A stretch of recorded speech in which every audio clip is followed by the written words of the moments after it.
Дикая природа Скандинавии. На нашем материке это самая богатая лесами страна. Здесь, на востоке Скандинавии, обитают редкие виды, вроде обыкновенной рыси и белки-летяги. В этой стране у полярного круга, где нашли приют медведи и волки, больше 180 тысяч озер.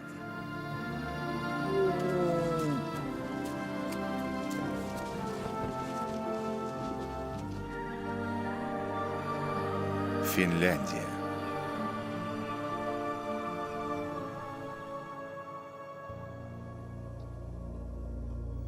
Эта редконаселенная страна расположена далеко на северо-востоке Европы. Всего лишь 5,3 миллиона человек живут на территории примерно равной площади Германии. Самая длинная государственная граница Финляндии проходит рядом с большим соседом – Россией. Дикий восток Скандинавии.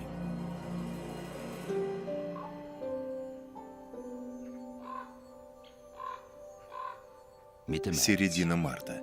Конец зимы.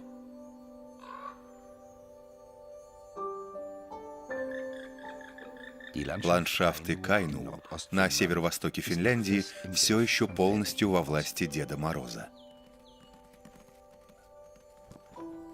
Сибирские морозы до минус 40 градусов здесь не редкость. Только те, кто приспособился к арктическим условиям, могут выдержать такие леденящие температуры. Редкие и пугливые росомахи не впадают в зимнюю спячку. Детеныши с прошлого года нередко остаются вместе еще несколько месяцев.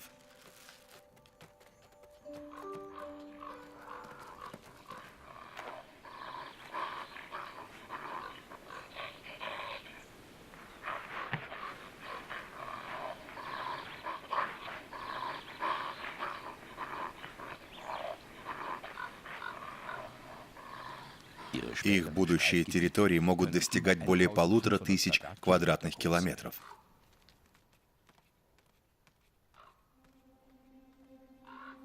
Могучий самец бурого медведя уже очнулся от зимней спячки. После 5 месяцев голодания он подчиняется единственному органу чувств – своему носу. Но выдержит ли лед 300-килограммового исполина?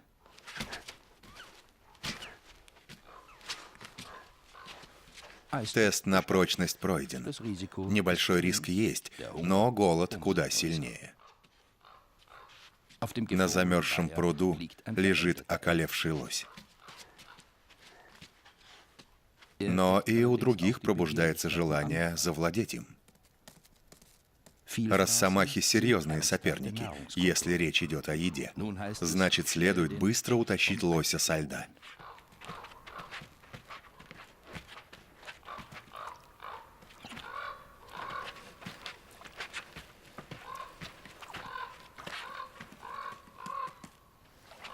Медведю все-таки придется замочить лапы. Общий вес вместе с лосихой составляет полтонны.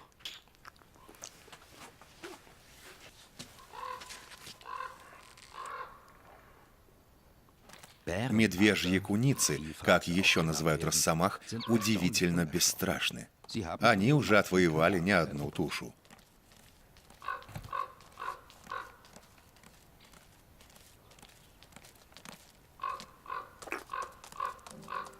Медведю придется быть начеку всю ночь, если потребуется. —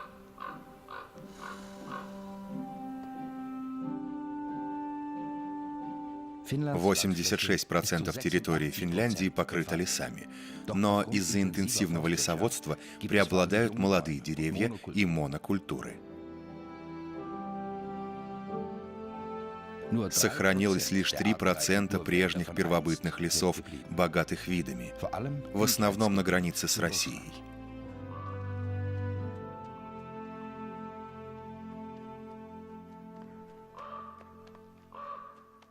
Это особенно ценные съемки. Ни разу до этого в Финляндии не удавалось снять дикую рысь.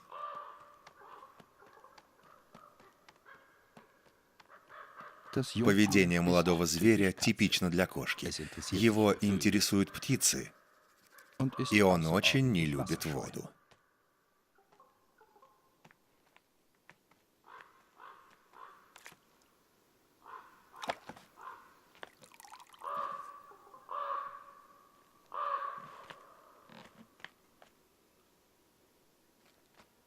В Финляндии пока еще обитает 1500 рысей и не больше 150 росомах. Обоих очень трудно увидеть, поскольку они передвигаются в основном ночью.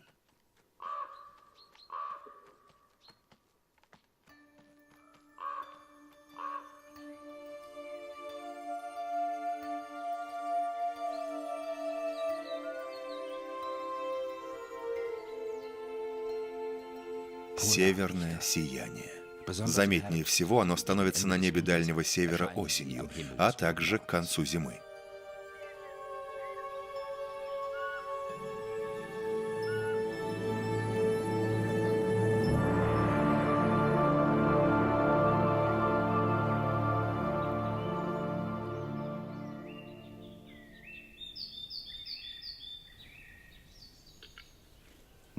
Другое природное событие в конце апреля не менее захватывающее. Ток глухарей.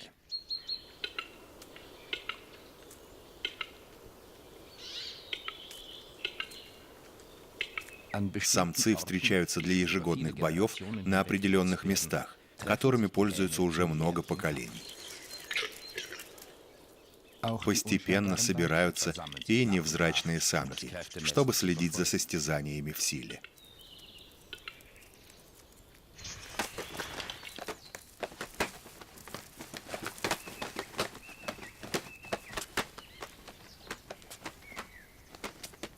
Соперники ни за что не уступают друг другу, словно это вопрос жизни и смерти. Действительно, схватки нередко приводят к серьезным травмам или даже к гибели. Уровень тестостерона в крови самцов во время тока повышается во много раз.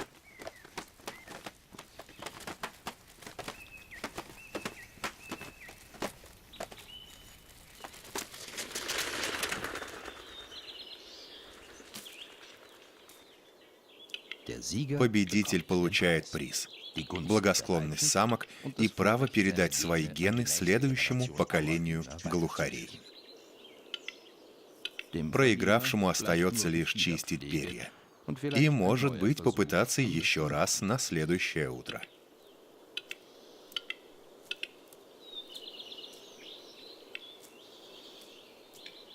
Через несколько дней все самки в округе будут оплодотворены.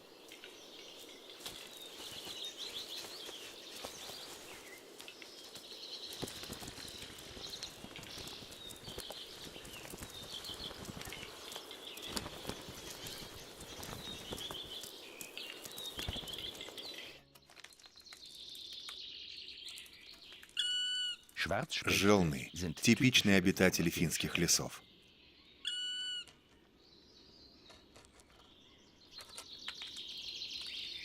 Совместные усилия при строительстве гнездового дупла укрепляют союз. В семейном быту царит эмансипация.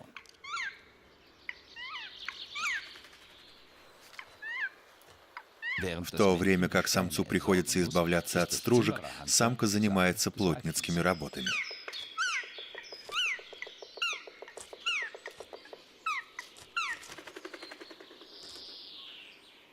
Последняя горстка опилок в клюве, и дом готов.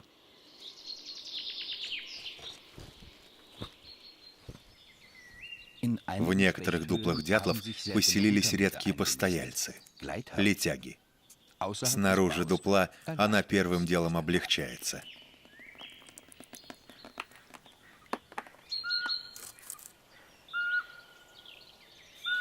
Если звери с ночным образом жизни весной появляются днем, значит, предстоит особое событие.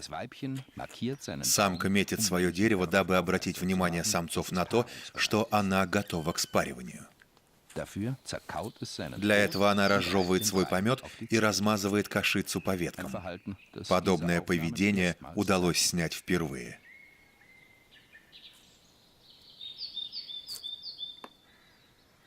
Теперь остается дожидаться результатов, укрываясь в бывшем дупле пестрого дятла.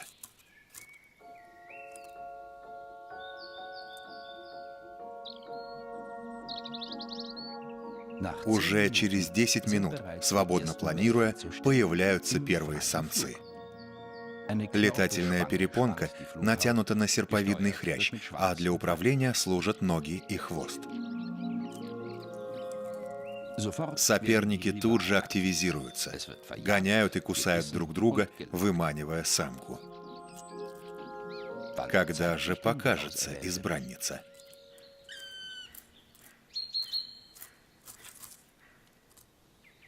Ее не приходится долго упрашивать.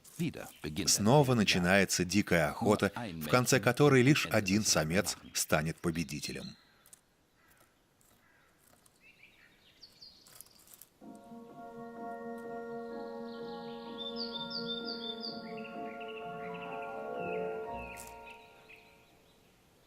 Меньший самец осторожно приближается к самке. И вот они уже укрылись его перепонкой, словно одеялом. А этому остается лишь наблюдать.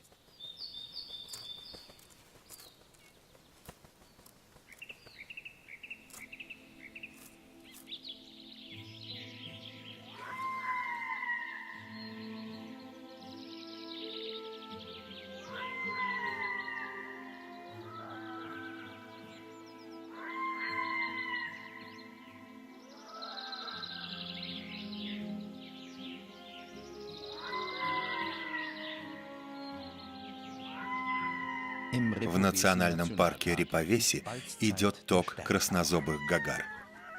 Местная пара не потерпит ни одного чужака.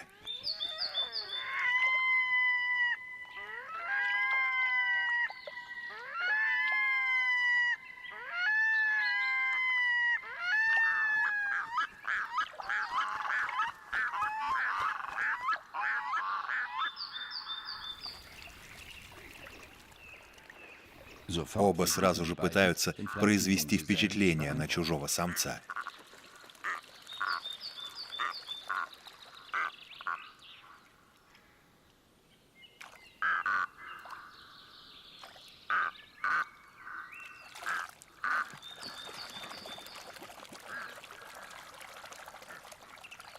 Но как бы ясно хозяева территории не предупреждали, соперник не уходит.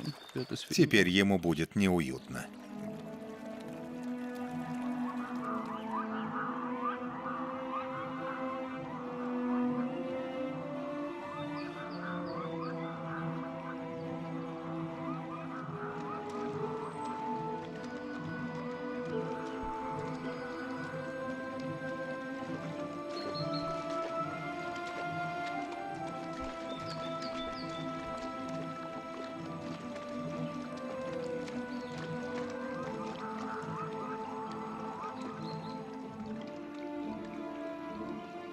Загнан, окружен и побит. После серьезной трепки он сдается.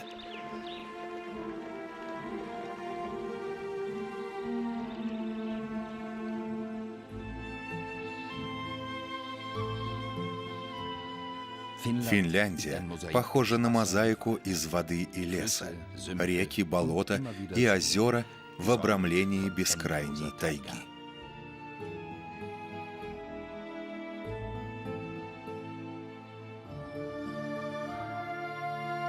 Лишь немногие возвышенности, как гора Коли в Северной Карелии, прерывают равнины.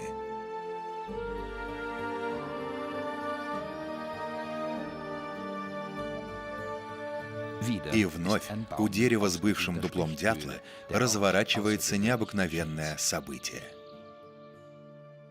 Это яйца не желны, а обыкновенного гоголя.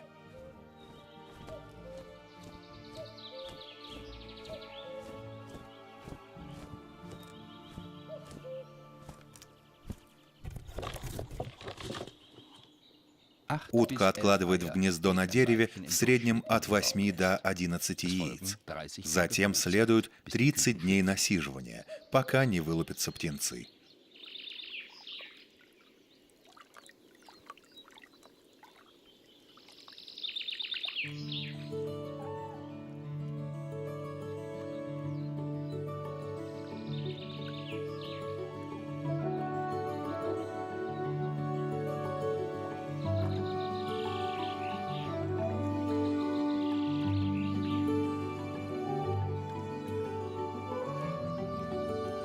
Июнь.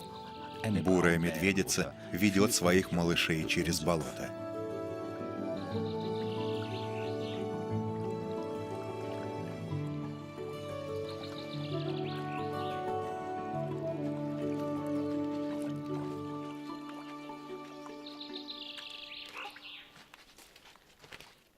Пока мать ищет съестное, малыши пользуются любой возможностью, чтобы побороться.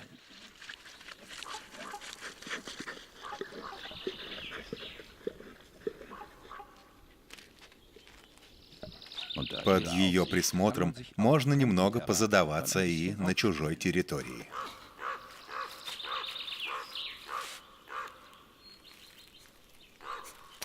Все исследуется и проверяется на пригодность.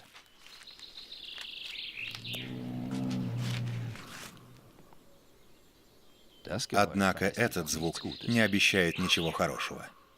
Троице лучше подойти к матери поближе.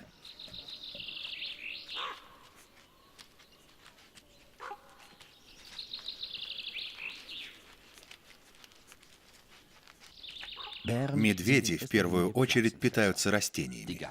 Цель этой вылазки – узнать наиболее питательные их разновидности. Но молодой самец сначала тренируется метить территорию. Он оставляет в коре шерстинки, как и взрослые.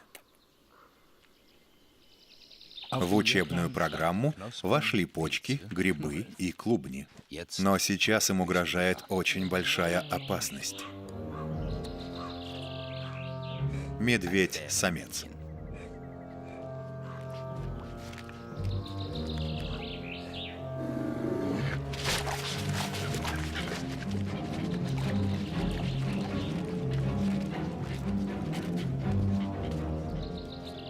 Самцы часто убивают детенышей чужих самок, чтобы те спарились с ними и принесли потомство от них. Мать инстинктивно это понимает и готова ко всему.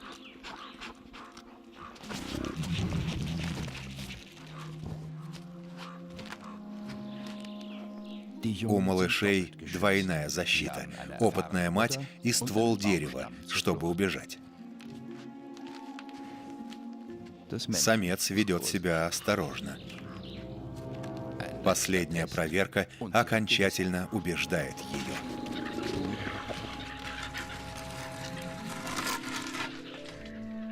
Медведя не интересует ни она, ни ее малыши. Он просто хочет спокойно поесть. Медведица может без опаски двигаться дальше. Для медвежат это стало важным уроком.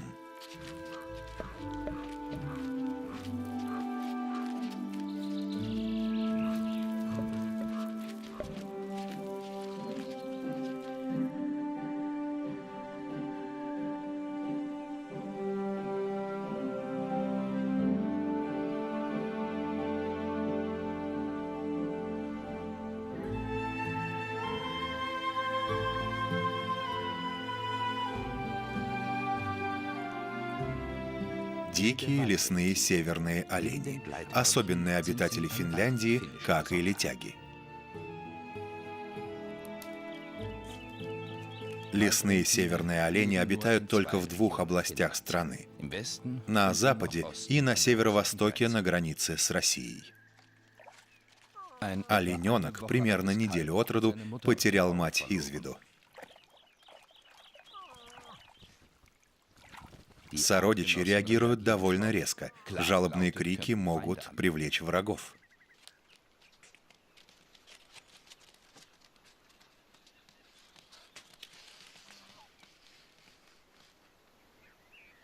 Нашлась. В стаде снова воцаряется покой.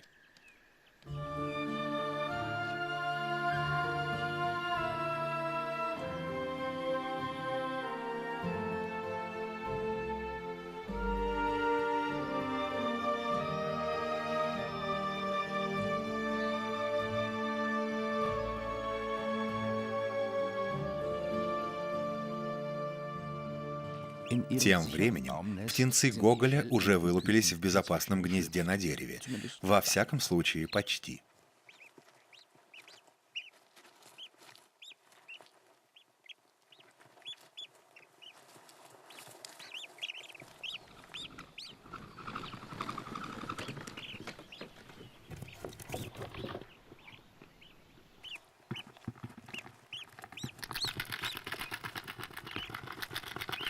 Их мать съедает яичную скорлупу. Это совершенно новое наблюдение. Таким образом, самка снова получает необходимый кальций. К концу высиживания в дупле не остается ни одного кусочка скорлупы. Будучи в тепле и сухости, птенцы становятся активными. Так как они явно выводковые птицы, их тянет наружу.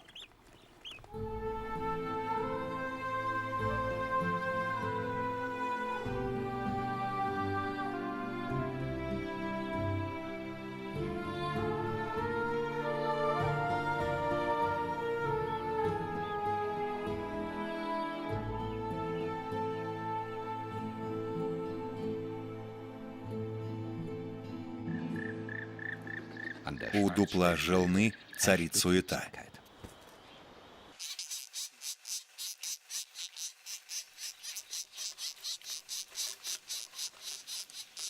У родителей много дел. Надо прокормить сразу 4 клюва.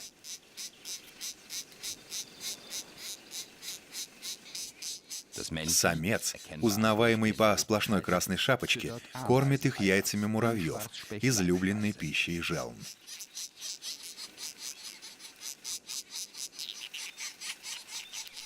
И ему приходится заботиться об уборке. Ведь отходов от птенцов столько же, сколько они съедают. Снаружи на стволе самка следит за его действиями.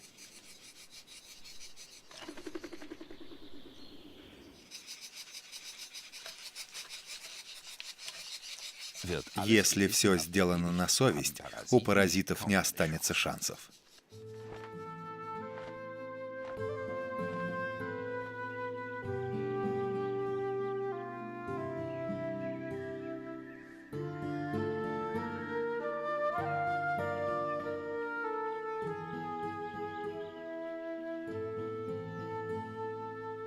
Вернемся к дереву Гоголей. Для утят близится важный момент. Сначала дело за матерью. Зовущими криками она подбадривает утят, чтобы те шли за ней.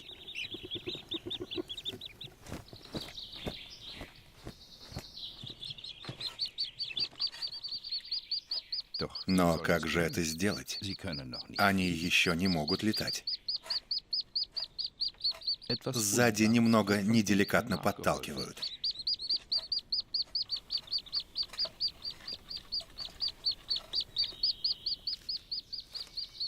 Дальше все происходит быстро.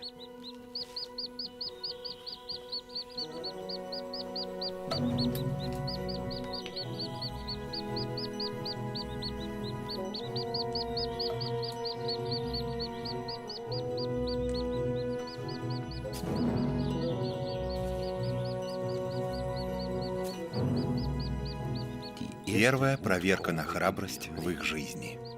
Никто не получает травм. Утята для этого просто слишком легкие.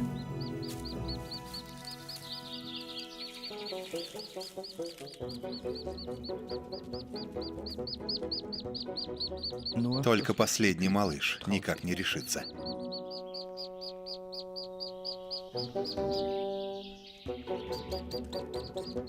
И никто не ждет отставшего.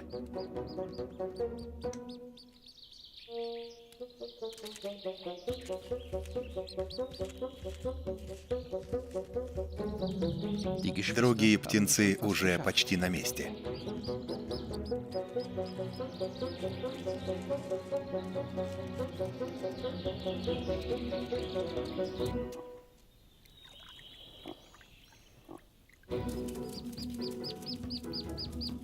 Когда первые утята добираются до берега, последний догоняет группу. Первое приключение позади. Даже для самого маленького. На обучение у выводковых птиц времени уже не остается.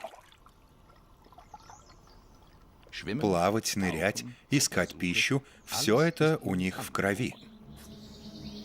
Но как они отреагируют на опасность? Побег тоже входит в их поведенческий репертуар, однако редко когда выживают все птенцы из выводка.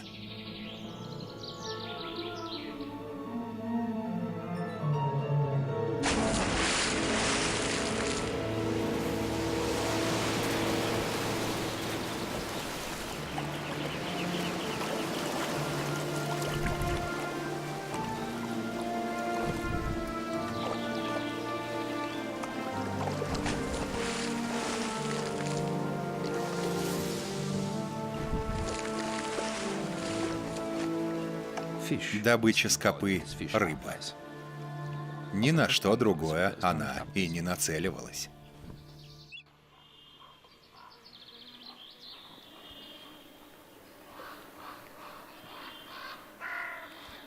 В начале лета наступает время брачных игр и для бурых медведей. Медведица готова к спариванию. Многие самцы метят территорию и высматривают соперников. Этот самец преследует медведицу уже 4 дня. Схватка неизбежна. Все из-за нее.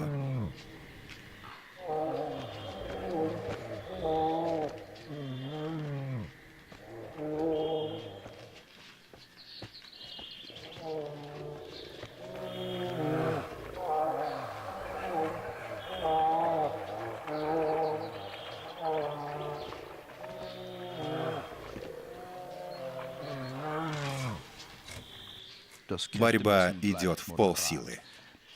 Противники не намерены причинять друг другу тяжелые травмы.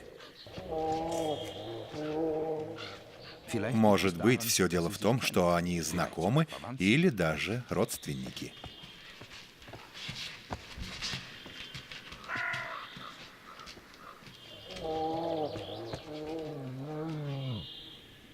Медведица пока что тренирует терпение.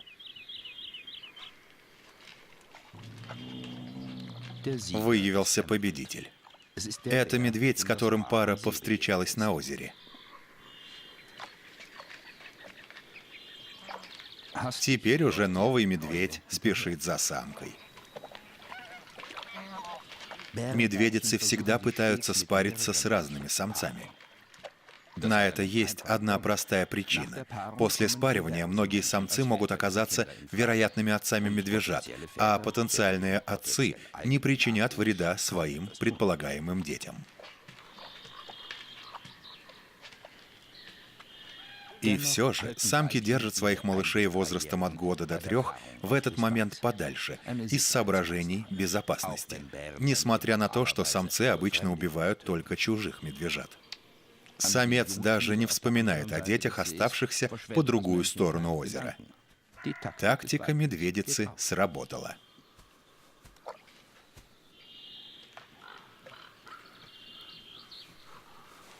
Кроме того, от него уже мало чего можно ожидать.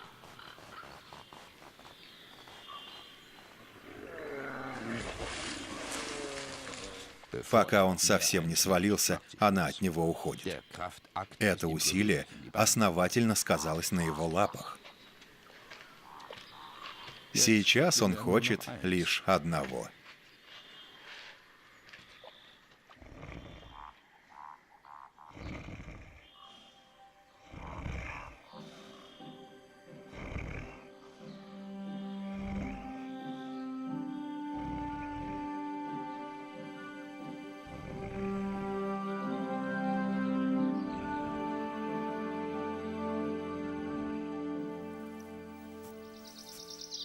У летяг спаривание в мае оказалось удачным.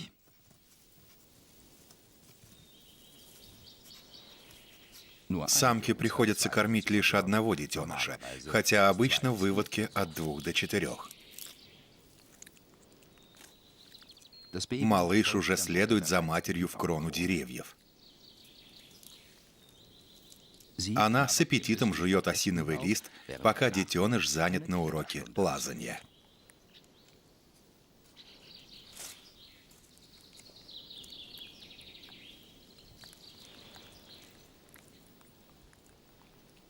Воробьиный сыч постоянно наблюдает за своими соседями. Маленькая летяга снова хочет молока.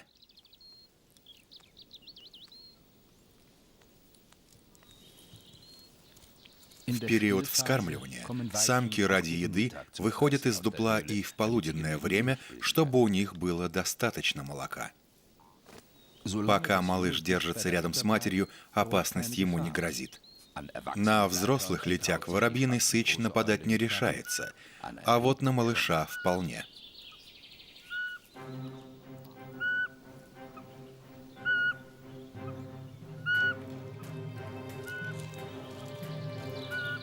Бегом за матерью.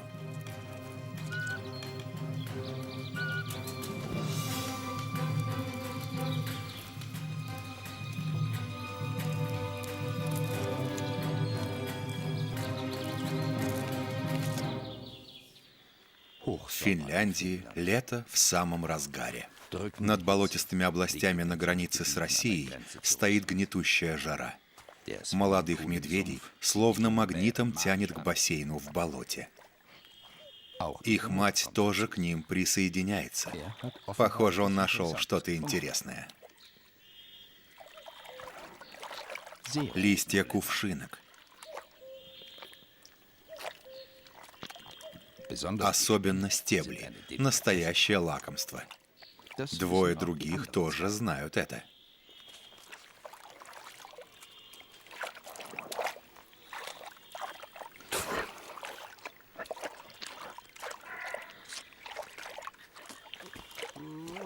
Шалопаи все еще любят поиграть. А потасовки между родственниками происходят не всерьез.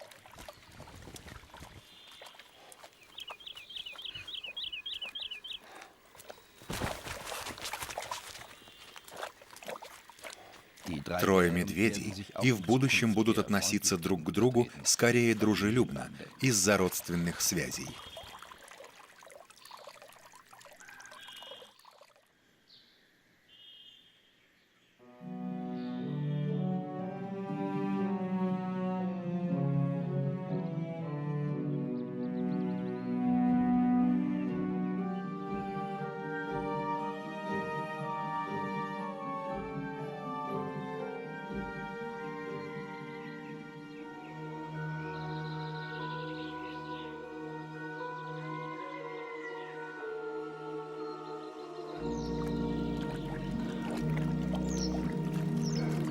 До 18 столетия финны почитали медведя как божество. И он все еще символ нации. В наши дни в Финляндии обитает около 1000 медведей.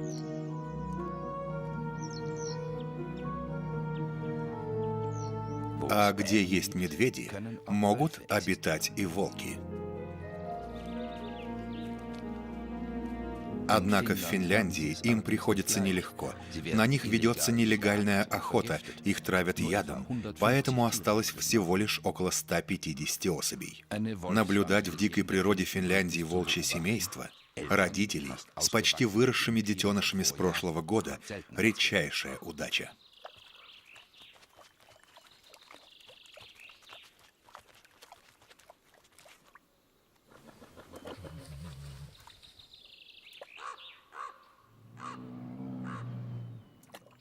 Над болотом тянется запах падали. Он привлек 3 медведей и 4 волков. Волки живут очень сплоченной группой, а полизывание друг друга делает связь в ней крепче. Похоже, эта компания что-то задумала.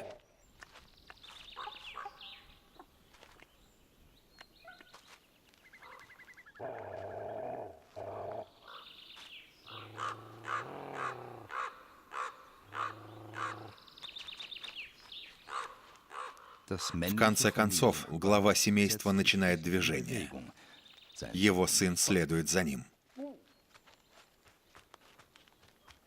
Один медведь проверяет решимость стаи. Волчица знает, что ее сородичи — отличные спринтеры.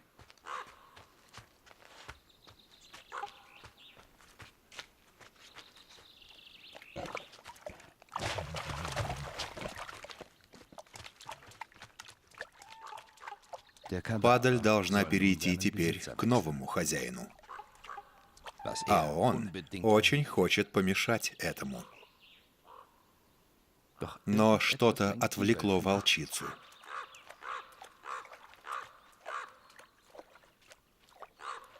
И это не могучий медведь, а маленькая кряква.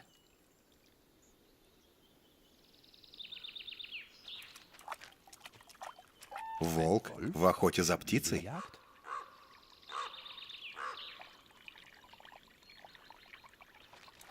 Волчица идет за уткой.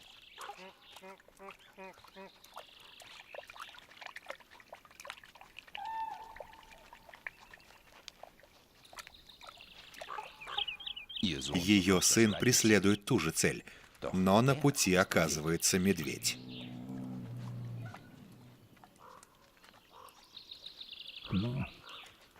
Похоже, что волки хотят отвлечь его.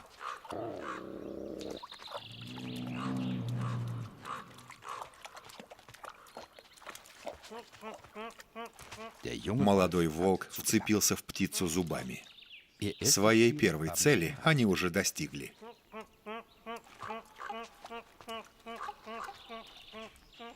Утка убита.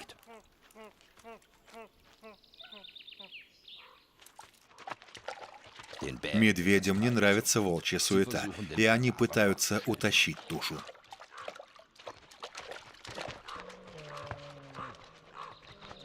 Но 3 оставшихся волка преградили им путь.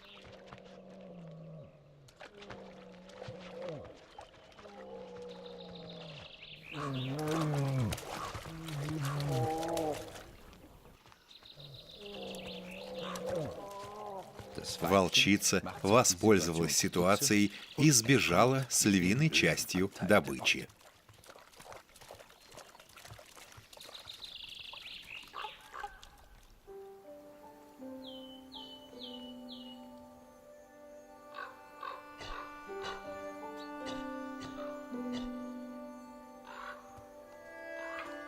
В Финляндии осень.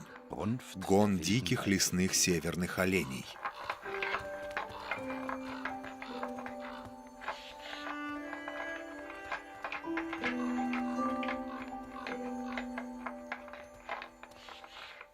Два молодых самца меряются силой.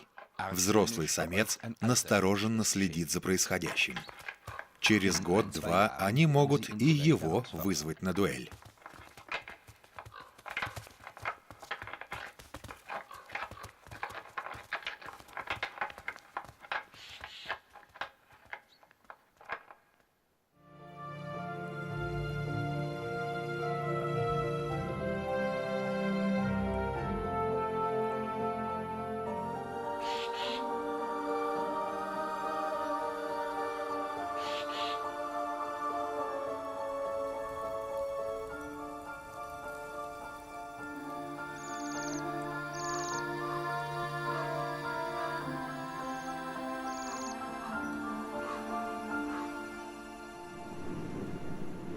В октябре уже приближается долгая финская зима.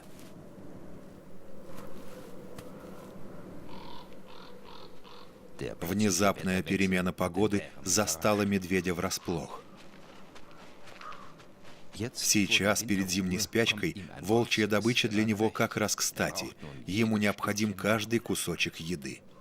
Но волки еще поблизости.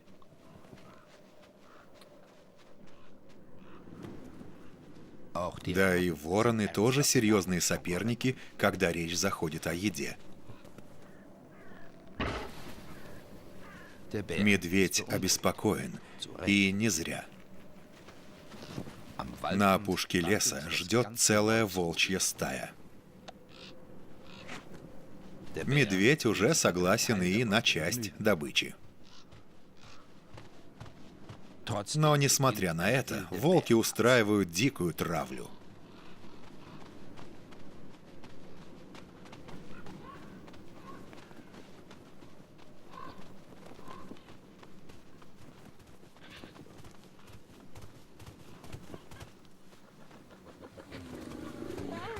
Для молодых волков это всего лишь игра, будь то медведь или ворон. Однако от медведя ускользают важные запасы жира. Эту добычу ему придется оставить в покое. Волки празднуют победу.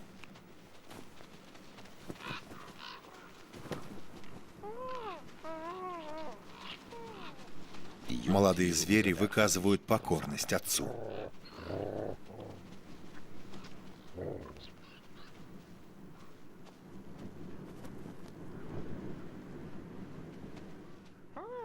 О мясе, ставшем, собственно, причиной схватки, сейчас, похоже, никто и не думает.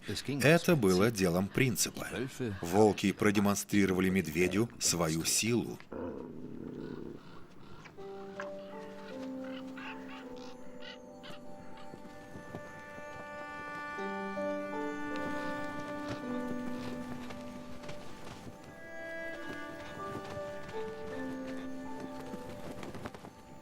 Скоро и волкам придется беречь энергию. А зима еще даже и не началась как следует.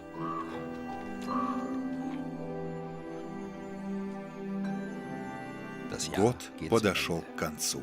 На родине медведей, волков и многих других редких видов европейских животных. В Финляндии. Перевод Елена Акулова. Редактор Александр Кривцов. Текст читал Владимир Курдов.